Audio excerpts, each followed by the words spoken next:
Well, guys, here we go. So, I've been talking a bit in these other videos about what we'll call international issues, but since I live in Connecticut, I figured it's time to start focusing on Connecticut a little bit, especially since we just had a recent disastrous development right after the election. So let me throw this up here for you. Okay. I don't know how that works there. All right. I think you can barely make it out. Okay, so it's about HB 8002. This has been long fought over in Connecticut, and it's supposed to be about affordable housing. But as I underlined here, I think it's a 99-page bill, and the criticisms have come fast and furious.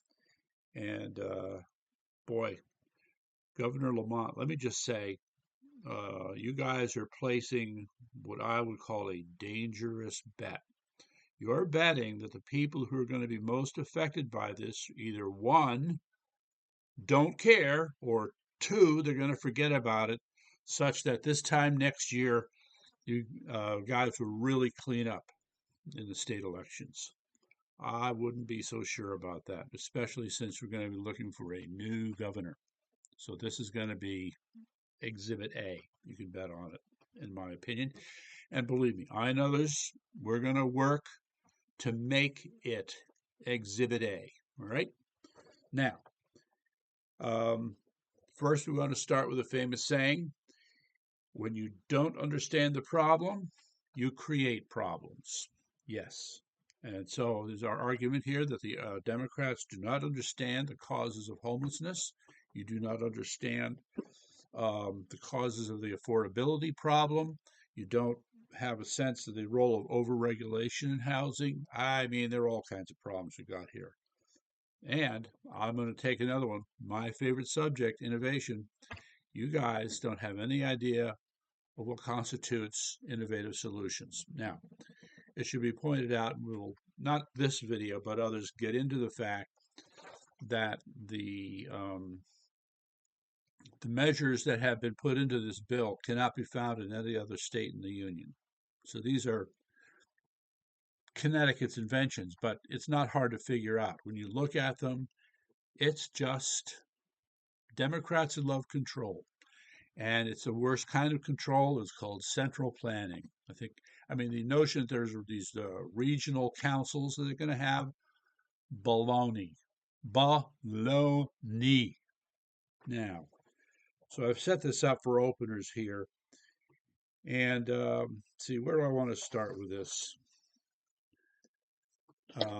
There's a group. It's called Desegregate CT, Desegregate Connecticut. They started out with this phony argument that the kinds of housing situations that we have in Connecticut are racist at their core. Okay, well, you're going to have to prove it. They never did. It's just them flapping their gums. Okay, and the real what am I looking for? The real test is when you look at the language of the legislation. Okay, there is nothing in there that in any way, shape, or form addresses any kind of racism they're talking about. It is obvious. It has been said over and over again. We're going to have to say it again, and we're going to say it even again more later. This bill, HB 5 or 8, 8002, is a handout to real estate developers. Okay? They're tired. Oh, they're so tired of having to deal with irate citizens who are saying, "Not in my backyard, will you?"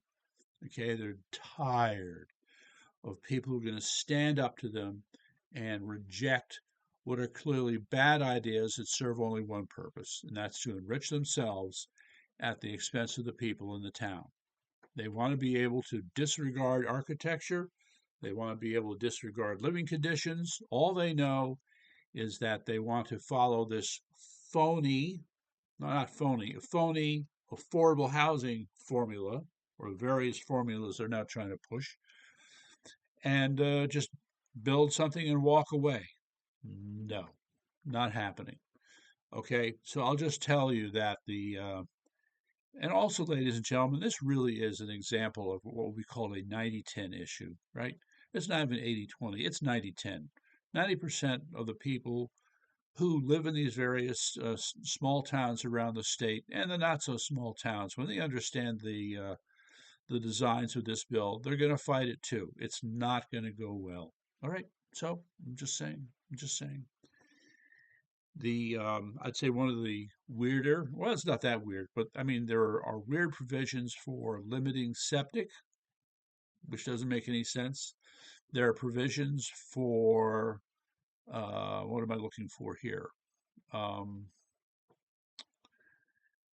uh, the builders not having to be responsible for parking, which is going to make a mess. Imagine a neighborhood with single family residences, and you have some street parking, and now all of a sudden, in the middle of this, you're going to plop a 5-story, 10-story apartment building with all these single family residents around there, and you didn't have to make any provisions for parking.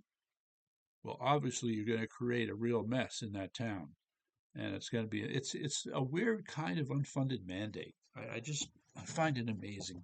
In any event, let me just see if I can grab a few other points here, and then we're going to get on to the other part here. Um, yes, these regional councils.